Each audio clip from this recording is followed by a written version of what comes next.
Hello साथीहरू नमस्ते सबैजनालाई। आरामी हुनुहुन्छ? जहाँ कहीँ भए पनि सन्चै आरामी हुनुहोला। अहिलेको यो बारिसको टाइम, यो झरीको टाइम छ, पानी जताततै परिरहेको हुन्छ, एकदम कतै क्षति पुर्याउन सक्छ।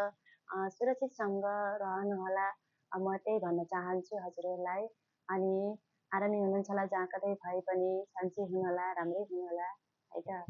अनि मेरो यो युट्युब किन बन्द भयो होला, लाइभ बसेको भन्नुभयो होला हजुरहरूले। एक्कासी बन्द पनि भयो। मलाई पनि लाग्छ यस्तो किन बन्द भयो, के गर्नुभयो होला साथीहरूले भन्ने लाग्थ्यो। के गर्नु त, गाउँघरमा लाइन जान्छ, लाइन गइसकेपछि वाइफाई पनि जान्छ।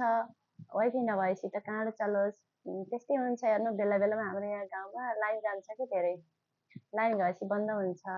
यसरी हो हेर्नु साथीहरू, यसलाई अन्यथा नलिनु होला। फेरि लाइभ बसेको हुन्छु, त्यसमा नोटिफिकेसन हजुरकोमा आउँछ, जरुर आउनु होला त्यसमा।